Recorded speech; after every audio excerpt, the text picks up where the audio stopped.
In a small, quiet town nestled in the southern part of the United States, life moved at a slow and predictable pace. The streets were lined with old oak trees, their branches swaying gently in the breeze, casting long shadows over cracked sidewalks. It was the kind of place where everyone knew each other, or so it seemed. Beneath its calm surface, however, tensions simmered. These tensions weren't new. They had been there for generations, hidden behind polite smiles and empty promises of equality. But one evening, something happened that would shatter the illusion of peace and expose the deep cracks in the foundation of this seemingly idyllic community. 16-year-old Maya Johnson lived in this town. She was an ordinary girl in many ways, bright, ambitious, and full of dreams. Her teachers often praised her for her sharp mind and determination. At school, she excelled in her studies, always aiming to be the best version of herself. Outside of school, she worked part-time at the local grocery store to help her family make ends meet. Maya's parents, Angela and David Johnson, had taught her from a young age to work hard, stay out of trouble, and treat others with kindness. They also warned her about the harsh realities of being Black in America, especially in a town like theirs. "Always keep your head down," her mother would say. "Don't give anyone a reason to doubt you." On that fateful Friday evening, Maya followed her usual routine. After finishing her shift at the grocery store, she grabbed her backpack and headed home. She decided to take a shortcut through the park, a route she'd walked countless times before.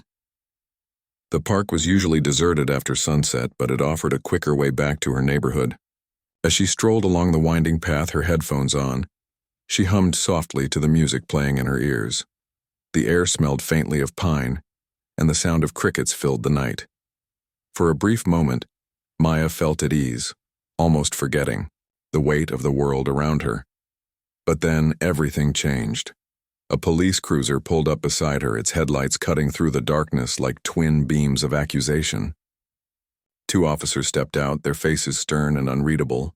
One of them approached Maya while the other stayed near the car, his hand resting casually on his holster. "Hey you," the first officer called out, his voice sharp and commanding. Startled, Maya paused her music and turned to face him.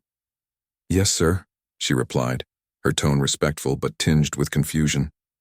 The officer didn't waste time. "What are you doing here? This area has had some suspicious activity reported recently." His words came fast, as though he already suspected her of wrongdoing. Maya blinked, taken aback. "I'm just walking home, sir," she explained calmly. "I work at the grocery store and I'm heading back now." Despite her polite response, the officer wasn't satisfied. He demanded to see her ID, his tone growing more aggressive with each passing second. Maya reached into her backpack to retrieve her wallet, her hands trembling slightly. Before she could even hand over her identification, the second officer chimed in. "Let's not waste time," he said gruffly. "Cuff her and bring her in. We'll sort it out later." Maya froze. Her heart pounded in her chest as panic began to set in. "Wait, please," she pleaded, her voice shaking. "I haven't done anything wrong, I swear." But her protests fell on deaf ears. The officers ignored her cries and proceeded to restrain her. Instead of using standard handcuffs, they did something that sent shockwaves through the entire community. They tied a rope around her wrists. For Maya, those moments felt like an eternity. The rough texture of the rope dug into her skin, a painful reminder of the indignity she was enduring. Tears streamed down her face as she struggled to comprehend what was happening. Why were they treating her this way? What had she done to deserve such cruelty? The officers laughed among themselves, making jokes that only fueled her humiliation. To them, it might have seemed like just another day on the job. But for Maya, it was a nightmare come true. Unbeknownst to everyone involved, a passerby had witnessed the entire scene unfold. Hidden behind a cluster of bushes, the stranger quietly recorded the incident on their phone. The video, shaky and grainy but undeniably real, captured every harrowing detail. Within hours, it was uploaded online, sparking outrage across social media platforms. People couldn't believe what they were seeing. The imagery of a young Black girl bound by a rope evoked painful memories of America's history of slavery and racial oppression. Hashtags like Justice for Maya and End Racism now began trending nationwide, drawing attention to the systemic issues plaguing law enforcement. Back at home, Maya's family waited anxiously for her return. When she finally arrived, they were horrified by her appearance. Her eyes were red and swollen from crying, and her wrists bore angry red marks from the rope. Angela, Maya's mother, immediately pulled her daughter into a tight embrace, tears streaming down her own face. "Who did this to you?" she asked, her voice choked with emotion. Maya could barely speak, her body racked with sobs. All she could manage was a broken whisper. "The police, they used a rope." The next morning, the story broke in local news outlets, sending shockwaves throughout the town. Neighbors who had once smiled warmly at Maya now looked at her with pity or discomfort. Some avoided eye contact altogether, unable to face the reality of what had transpired. Others, however, rallied around her family, offering support and solidarity. Protesters began gathering outside the police station, holding signs that read, "Enough is enough" and "Black Lives Matter." Voices rose in unison, demanding justice for Maya and accountability for the officers involved. As the days passed, the pressure mounted. Calls for reform echoed louder than ever before, forcing both local authorities and national figures to take notice. What started as a routine walk home for a teenage girl had spiraled into a movement, one that exposed the ugly truths lurking beneath the surface of a town desperate to cling to its image of tranquility. And yet, despite the chaos and pain, Maya found solace in knowing she wasn't alone.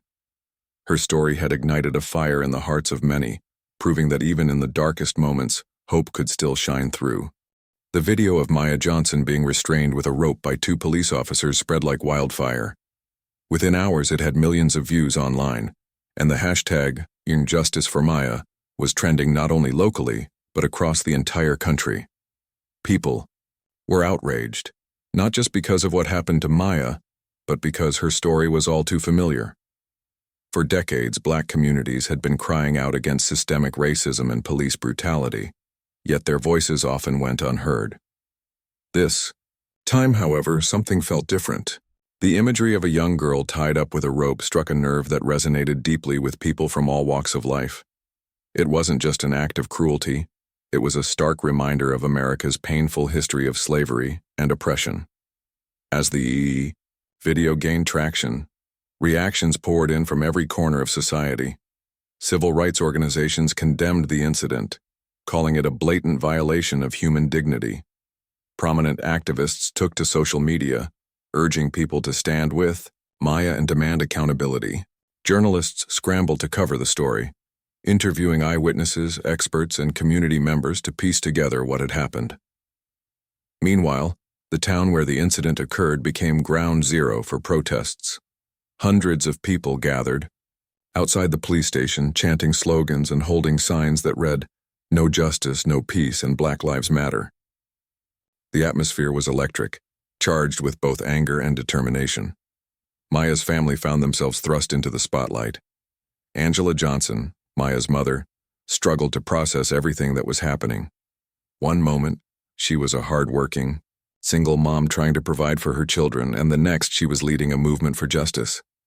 Despite her exhaustion and fear, Angela refused to back down. She gave interviews to reporters, speaking passionately about her daughter's ordeal. "My baby didn't deserve this," she said during one emotional press conference, tears streaming down her face. "She's just a child, a good kid who works hard and follows the rules, but none of that mattered to those officers. All they saw was the color of her skin." David Johnson, Maya's father, stood silently beside his wife, his jaw clenched tightly. He rarely spoke publicly, but when he did, his words carried immense weight. "This isn't just about Maya," he told a local news crew. "It's about every Black child in this country who has ever been treated like they don't matter. We're fighting for them too." While the protests grew louder, so did the backlash. Some residents of the town defended the officers, claiming they were simply doing their jobs. A few even accused Maya of exaggerating the situation or suggested she must have done something to provoke them. These comments only fueled the fire, drawing sharp criticism from those who supported Maya. Online debates raged on, with some people dismissing the incident as an isolated case of misconduct, while others argued it was symptomatic of a much larger problem within law enforcement. Amidst the chaos, Maya tried to cope with the trauma of what had happened.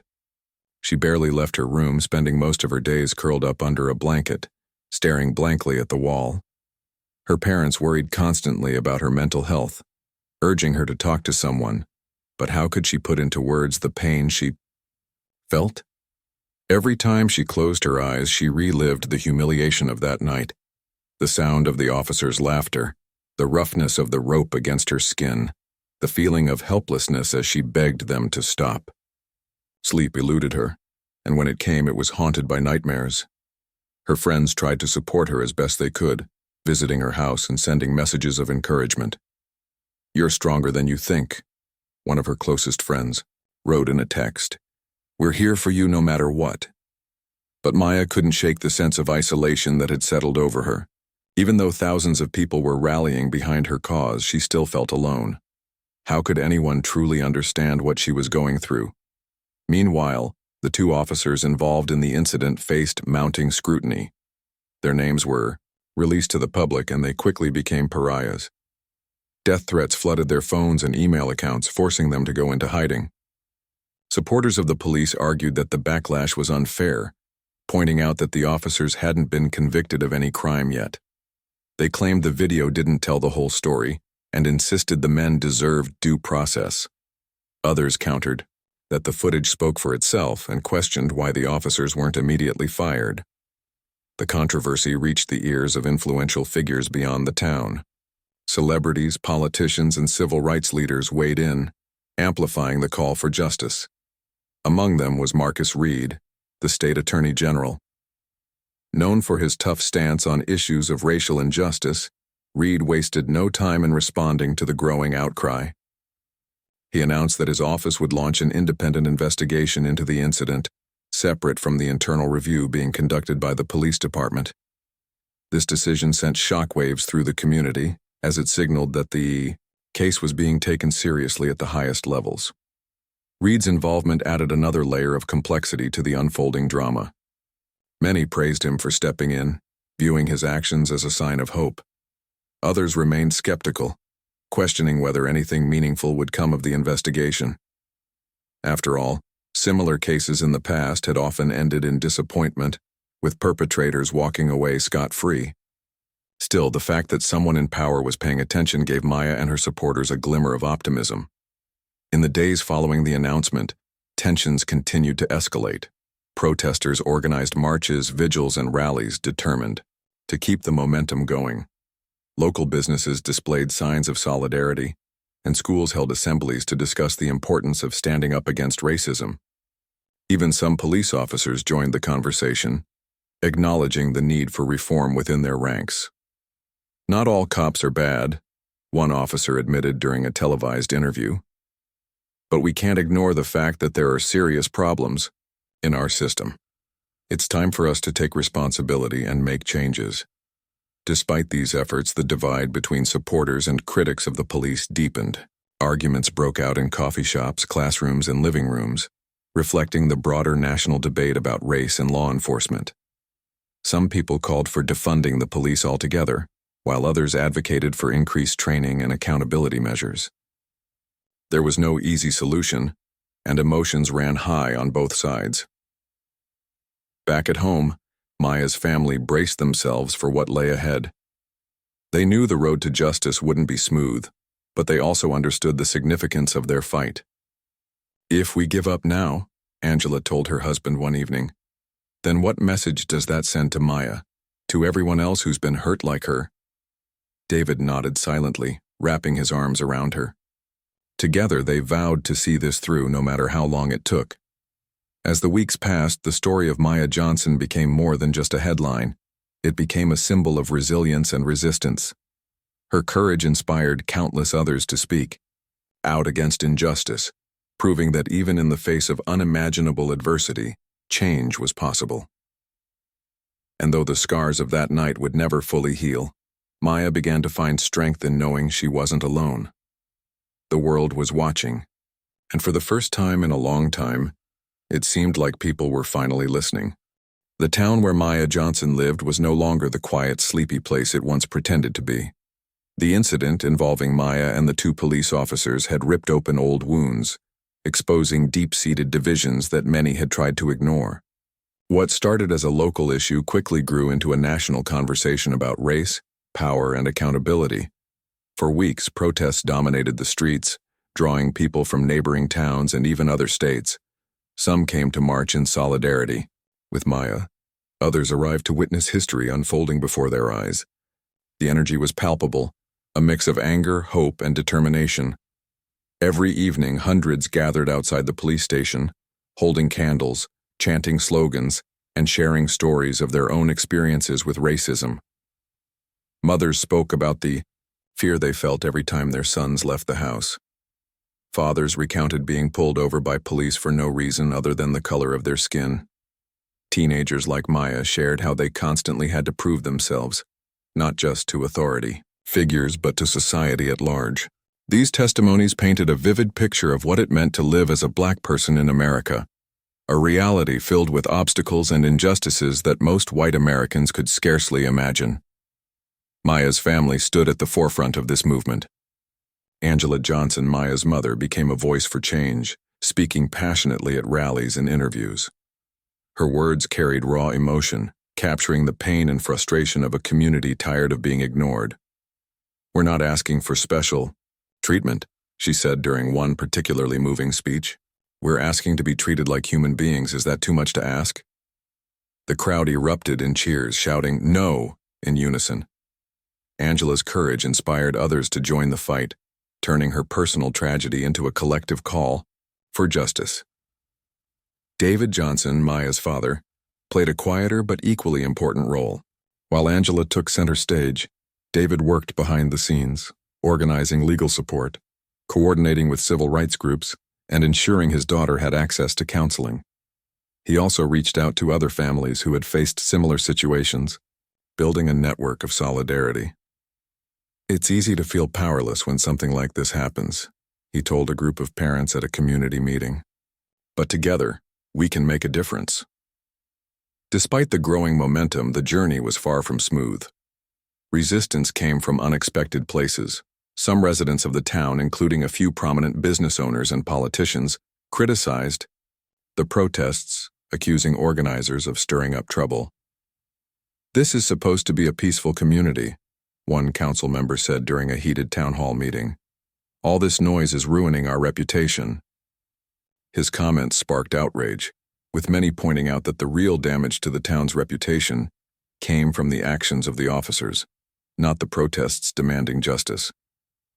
Others tried to downplay the severity of the incident, suggesting that the use of a rope was an isolated mistake, rather than a reflection of systemic racism. "These officers are good men who made a bad decision," argued a local pastor during a televised interview. "Let's not throw away their careers over one lapse in judgment." Such statements only fueled the anger of protesters, who saw them as attempts to excuse blatant misconduct. "A bad decision?" one activist shot back on social media. "Tying a Black girl up with a rope isn't a bad decision. It's a hate crime." Amidst the backlash, Maya struggled to find her footing. Though she appreciated the support pouring in from strangers, she couldn't shake the overwhelming sense of vulnerability. Every news report, every hashtag, every mention of her name reminded her of the trauma she had endured. She avoided looking at herself in the mirror, unable to reconcile the confident, ambitious girl she used to be with the broken version staring back at her now. At night, she replayed the events in her mind, questioning whether she could have done anything differently to prevent it. "Why me?" she whispered to herself one evening, tears streaming down her face. Her parents reassured her that none of this was her fault, but doubt lingered in her heart. Her friends did their best to lift her spirits. They visited her regularly, bringing snacks, books, and music to distract her from the constant reminders of the incident. One day, her best friend Jasmine brought over a sketchbook and colored pencils. "You've always loved drawing," Jasmine said gently. Maybe this will help you express how you're feeling." Hesitant at first, Maya eventually picked up a pencil and began sketching. Slowly, shapes emerged on the page: a tree, a bird, a pair of hands reaching toward the sky. As she drew, she felt a tiny spark of peace, a reminder that there was still beauty in the world, even if it felt distant. While Maya focused on healing, the Attorney General's investigation moved forward. Marcus Reed, known for his meticulous approach, left no stone unturned. He interviewed witnesses, reviewed evidence, and consulted experts on racial bias and policing practices. His team worked tirelessly, determined to ensure that the case was handled fairly and transparently. To everyone's surprise, Reed decided to visit the town personally. Arriving without fanfare, he walked through the streets, listening to the concerns of residents and meeting privately with Maya and her family. Reed's presence sent a powerful message. This wasn't just another case buried under bureaucracy. It mattered. During a press conference, he addressed the community, his tone firm yet compassionate. "What happened to Maya Johnson is unacceptable," he declared. "It's not just a failure of law enforcement, it's a failure of humanity. We cannot allow such acts to go unpunished." His words resonated deeply, earning him praise from activists and critics alike. The officers involved, meanwhile, remained suspended pending the outcome of the investigation. Their lawyers argued that they were victims of a witch hunt, claiming that the public outcry was clouding the facts. But their defenses fell flat as new details emerged. Witnesses came forward, corroborating Maya's account of the events. Surveillance footage from nearby businesses provided additional evidence, showing the officers' aggressive behavior. Even some of their colleagues expressed discomfort with their actions, though few were willing to speak publicly. As the investigation progressed, the town grappled with its identity. For years, it had prided itself on being a close-knit, welcoming community. Now, cracks were visible everywhere. Conversations about race that had long been avoided were finally taking place. At dinner tables in classrooms and at city council meetings. Some embraced these discussions, seeing them as opportunities for growth. Others resisted, clinging to the belief that acknowledging racism somehow made them complicit in it. Through it all, Maya's story continued to inspire action. Schools across the country incorporated her case into lessons about civil rights and social justice. Artists created murals and songs dedicated to her resilience. Celebrities used their platforms to amplify her message, urging their followers to demand accountability and reform. For Maya, this attention was bittersweet. On one hand, she was grateful that her experience had sparked meaningful dialogue. On the other, she wished none of it had happened in the first place. By the time the preliminary findings of the investigation were released, the entire nation was watching. The report confirmed what many already suspected. The officers' actions constituted misconduct and violated department policies. More importantly, it highlighted patterns of racial bias within the police force, calling for immediate reforms. The recommendations included mandatory anti-bias training, increased oversight, and the establishment of a civilian review board to monitor police conduct. For Maya and her family, the findings offered a glimmer of hope, but they also knew the fight wasn't over. Justice required more than just words on paper. It demanded action. As the trial date approached, tensions mounted once again. Would the officers be held accountable? Or would the system fail Maya yet again? In the midst of uncertainty, Maya found solace in small victories. She returned to school, slowly rebuilding her confidence. Her artwork gained recognition, earning her a spot in a local gallery exhibition. Most importantly, she realized that her voice mattered. Whether through her drawings, her speeches, or simply her presence, she was making a difference.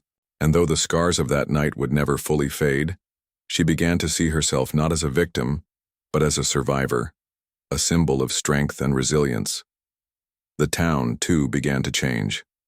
New initiatives aimed at fostering understanding and unity took root.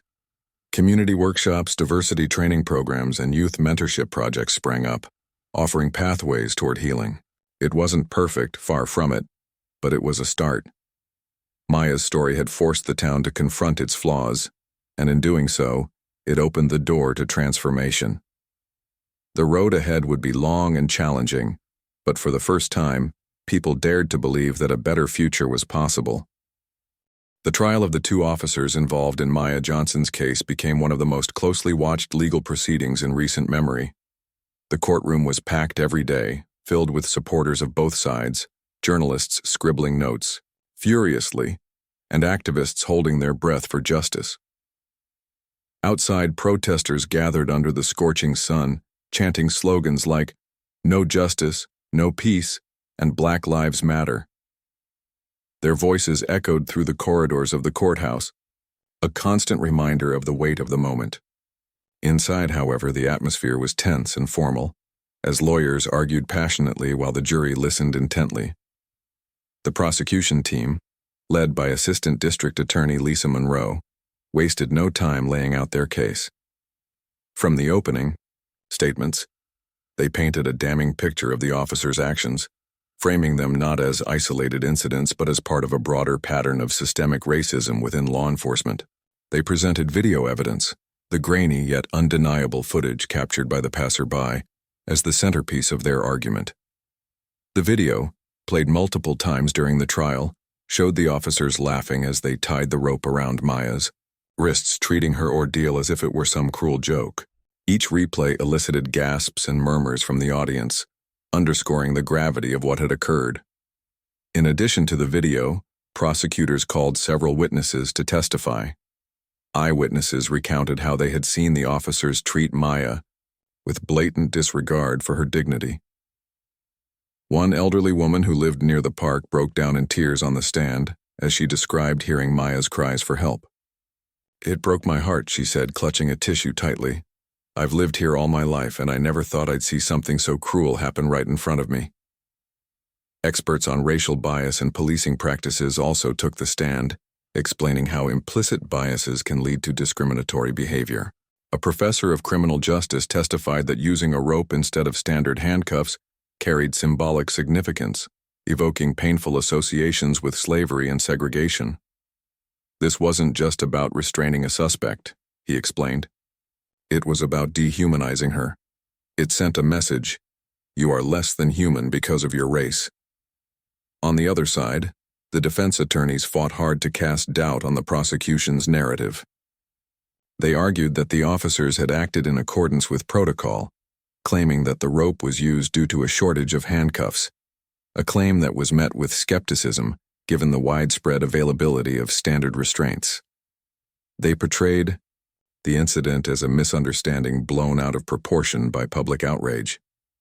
"These men are being vilified for doing their jobs," one attorney argued. "They made a mistake, yes, but does that warrant destroying their lives?"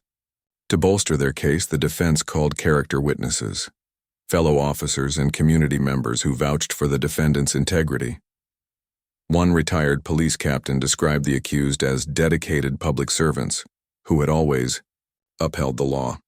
However, cross-examination revealed inconsistencies in their testimonies, undermining their credibility. When asked whether tying a teenager up with a rope was ever justified, even the staunchest supporters struggled to defend the indefensible. Throughout the trial, Maya sat quietly beside her parents, flanked by their attorney, a seasoned civil rights lawyer named Marcus Hale. Though she rarely spoke during proceedings, her presence loomed large over the courtroom. Every glance at her face told a story of resilience and pain, forcing everyone present to confront the human cost of the officer's actions. Her mother, Angela, often dabbed at her eyes with a handkerchief, while her father, David, clenched his fists tightly, visibly fighting back anger. The turning point of the trial came when Maya herself took the stand. Dressed in a simple blouse and skirt, she walked slowly to the witness chair, her head held high despite the trembling in her hands. As she swore to tell the truth, the entire room seemed to hold its breath. For many, this was the first time they were hearing directly from the young girl, whose name had become synonymous with the fight against racial injustice. Under questioning by Lisa Monroe, Maya recounted the events of that fateful night in vivid detail.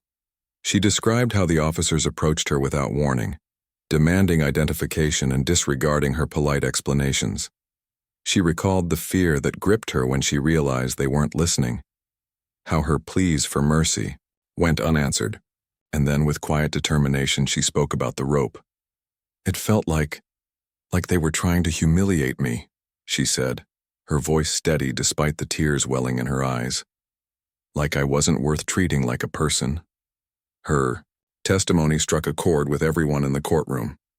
Even some jurors who had maintained stoic expressions throughout the trial appeared visibly moved. When the defense attempted to discredit her account, suggesting she might have provoked the officers or exaggerated the severity of the incident, Maya remained composed. "I didn't do anything wrong," she replied firmly. "All I wanted was to go home."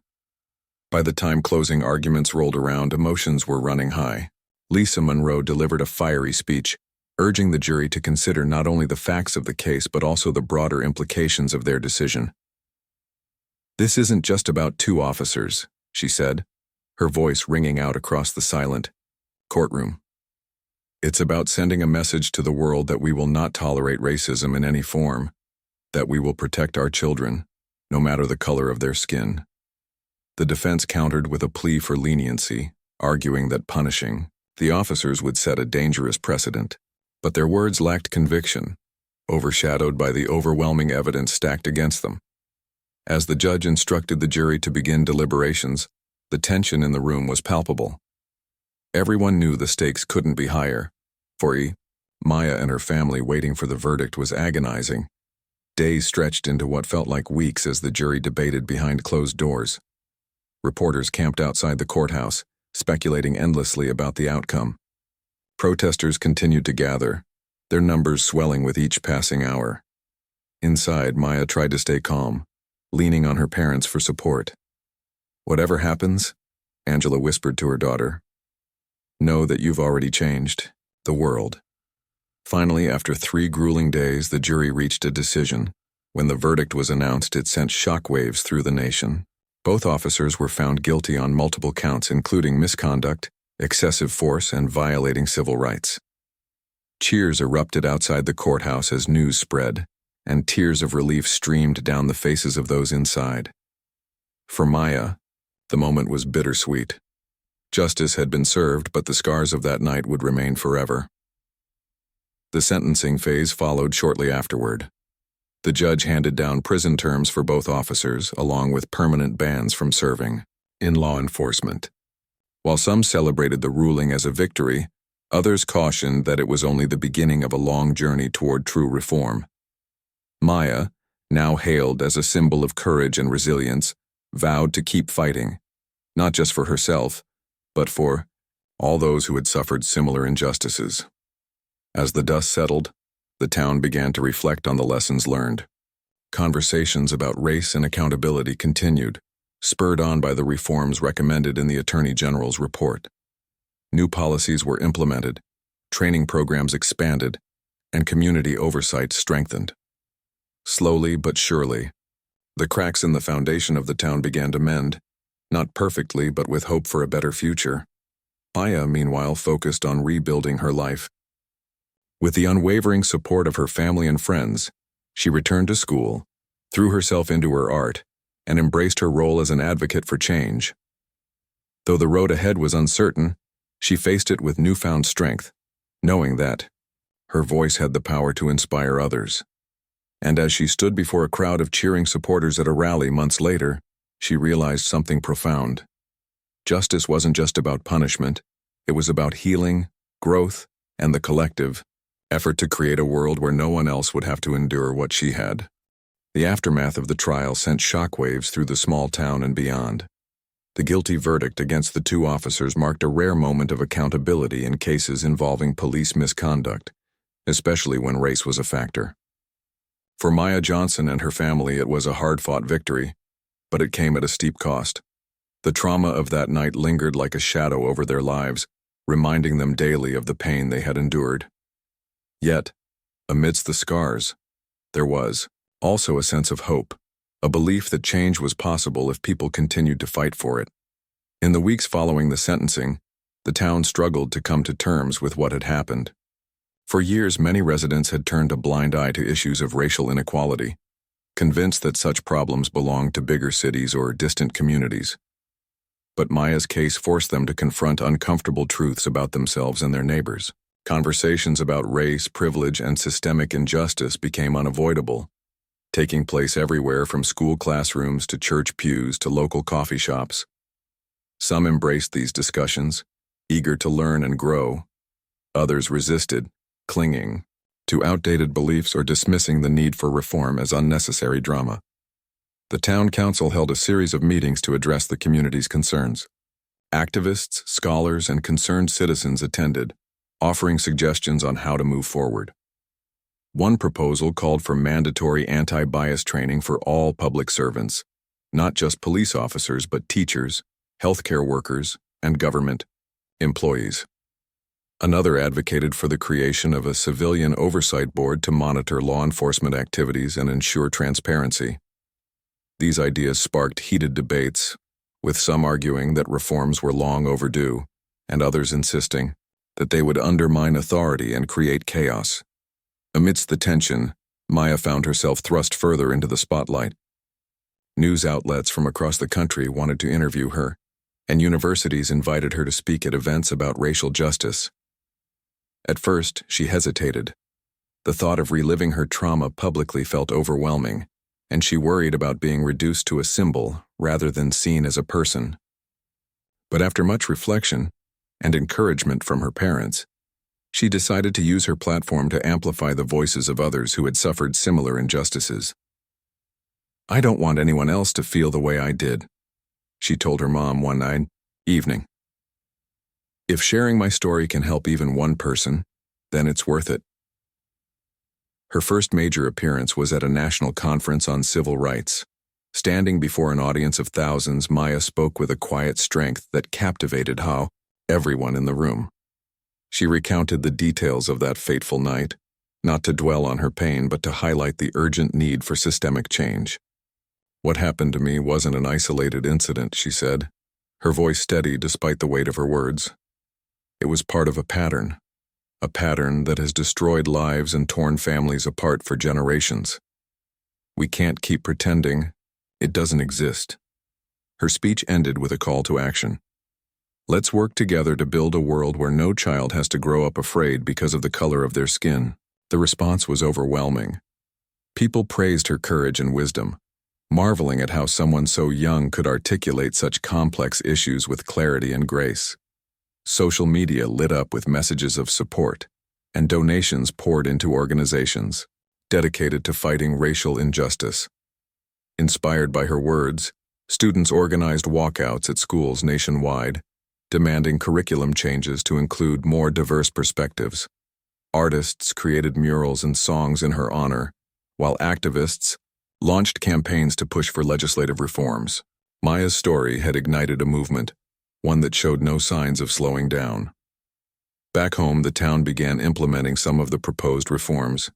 Anti-bias training sessions were introduced for police officers, focusing not only on recognizing prejudice but also on fostering empathy and understanding.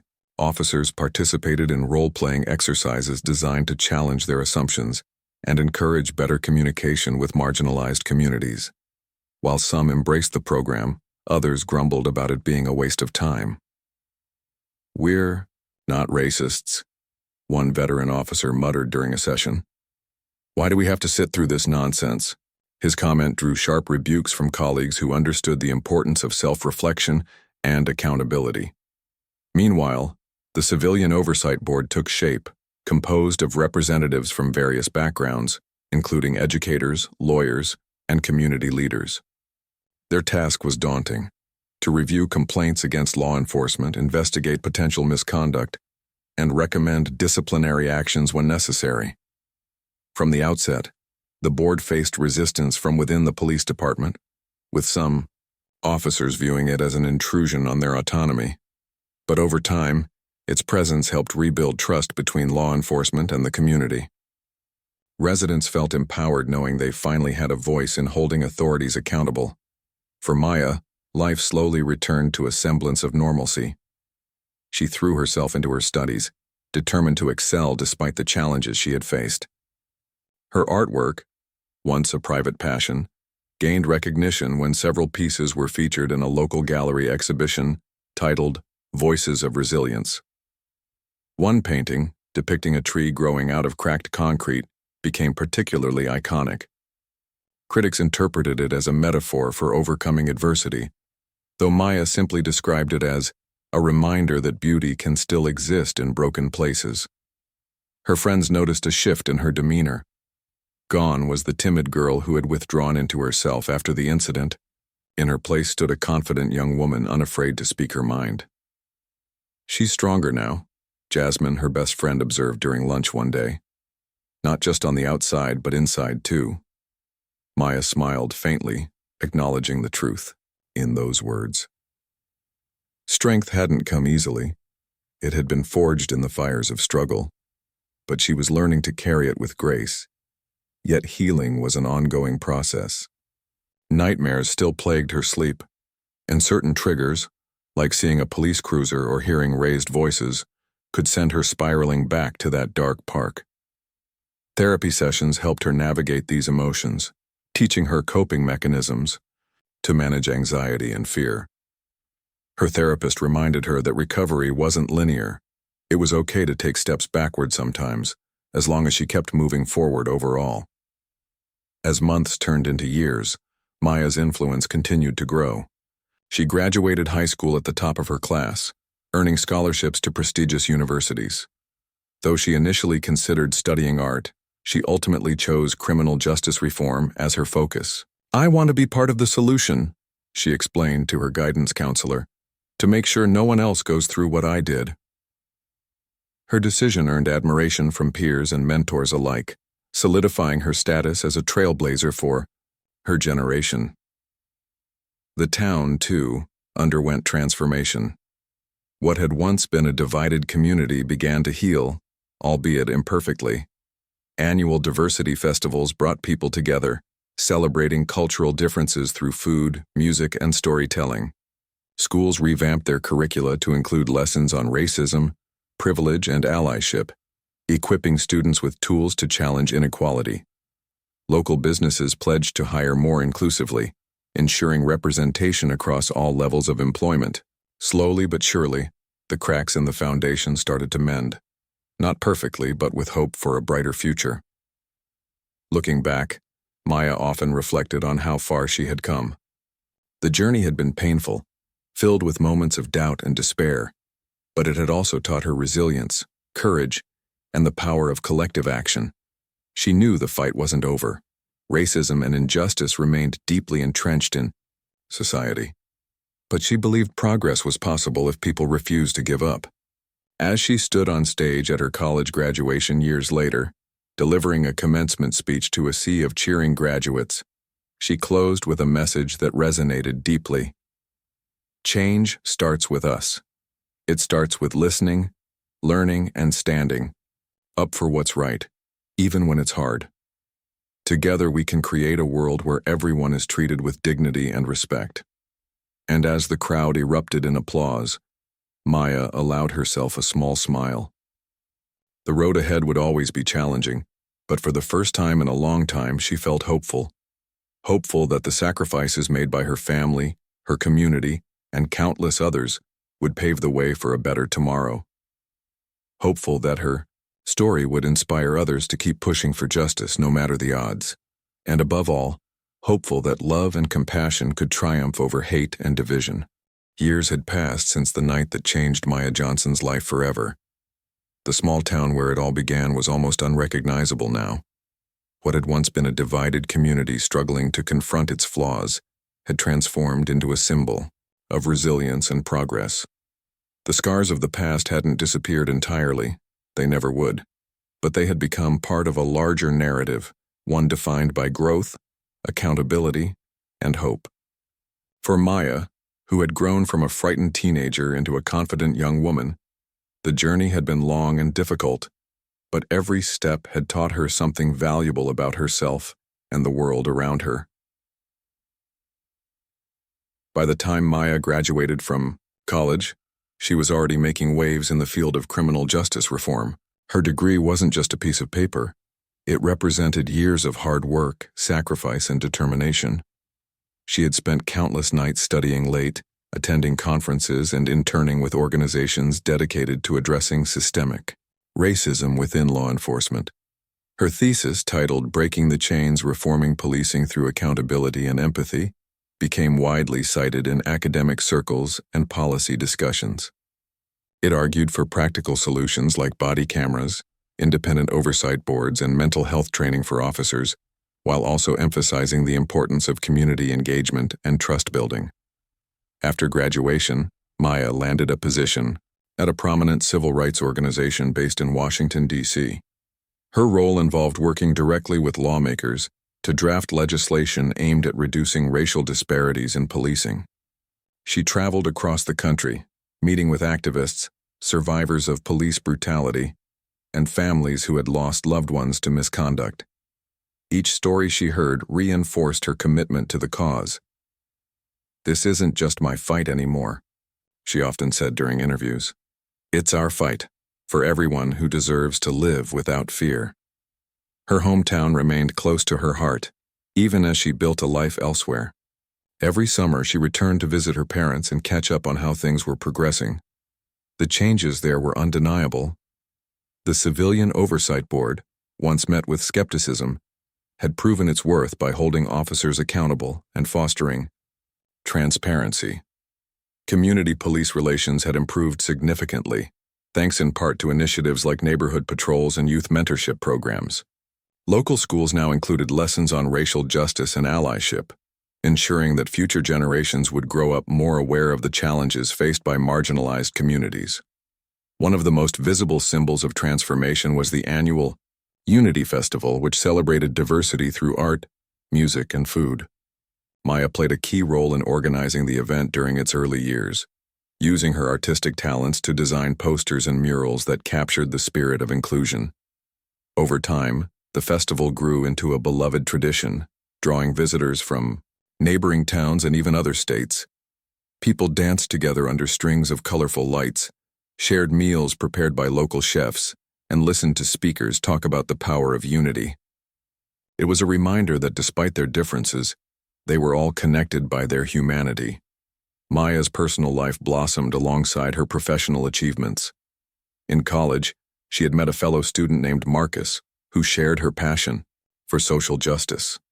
Their friendship evolved into something deeper, rooted in mutual respect and admiration. After graduation, they moved in together, creating a home filled with books, artwork, and plants, a sanctuary where they could recharge after long days of advocacy work. Though their schedules were demanding, they made time for each other, finding joy in simple moments like cooking dinner or taking evening walks. Despite her successes, Maya never forgot the pain of her past. There were still nights when memories of that fateful evening crept into her dreams, leaving her shaken and restless. On those occasions, she leaned on her support system, her family, friends, and therapist, to help her navigate the lingering trauma. Therapy had taught her to view healing not as a destination but as an ongoing process. Some wounds take longer to heal than others, her therapist reminded her gently, but you're stronger than you think. Her strength inspired countless others. Young people especially looked up to her as a role model. Schools invited her to speak at assemblies, sharing her story with students who might otherwise feel invisible or powerless. Social media platforms buzzed with posts praising her courage and resilience. One viral tweet read, "Maya Johnson didn't let her trauma define her. Instead, she turned it into fuel for change. That's what true leadership looks like." Her influence expanded, so did her ambitions. Maya dreamed of establishing her own nonprofit organization focused on empowering young people affected by racism and injustice. She envisioned a space where they could access resources, mentorship, and opportunities to channel their pain into purpose. With the help of donors and collaborators, she brought this vision to life. The organization, called Resilient Roots, quickly gained traction, offering workshops, scholarships, and community-building events. Its motto, "From survivors to leaders," resonated deeply with participants, many of whom credited Maya with helping them find their voice. Back in Nadonianziatush, her hometown, a new generation of leaders emerged inspired by Maya's example. High school students formed clubs focused on racial equity, organizing fundraisers and awareness campaigns. Teachers incorporated restorative justice practices into their classrooms, encouraging dialogue and empathy. Even the police department adopted innovative strategies to improve relationships with residents, such as hosting open forums and participating in community service projects. These efforts weren't perfect, but they reflected a genuine desire to create lasting change. On the 5th anniversary of the trial, the town held a special ceremony to honor Maya and others who had fought for justice. Hundreds gathered in the park where the incident had occurred, now renamed Unity Park. A monument stood at its center featuring a bronze sculpture of Maya holding a paintbrush, surrounded by quotes about resilience and equality. As she addressed the crowd, Maya felt a surge of gratitude, not just for how far they had come, but for the collective effort that had made it possible. "This moment belongs to all of us," she said, her voice steady, yet full of emotion. To the protesters who marched until their feet ached, to the teachers who educated themselves and their students about racism, to the officers who chose integrity over indifference, and to every person who dared to believe that a better future is possible. Applause erupted, echoing through the trees as tears streamed down faces. Looking ahead, Maya knew there was still much work to be done. Racism and inequality persisted, manifesting in different forms and contexts. But she also knew that progress was cumulative. Each victory, no matter how small, added to the momentum. Each act of kindness, courage, or defiance planted seeds of change that could grow over time. And though the road ahead would always have obstacles, she believed in the power of unity and perseverance. In her final speech before stepping back temporarily to focus on her nonprofit, Maya reflected on the lessons she had learned along the way. Justice isn't just about punishing wrongdoing, she told an audience of activists and policymakers. It's about repairing harm, restoring dignity, and building bridges. It's about recognizing our shared humanity and refusing to settle for anything less than fairness and compassion for all. Her words resonated deeply, earning standing ovations and renewed commitments to the cause. Today, Maya Johnson is remembered not just as a victim of injustice, but as a beacon of hope. Her story reminds us that even in the darkest moments, light can prevail, if we dare to fight for it. Whether through art, activism, or everyday acts of kindness, she showed the world that one person truly can make a difference. And as long as people continue to stand up against racism and inequality, her legacy will live on, inspiring generations to come.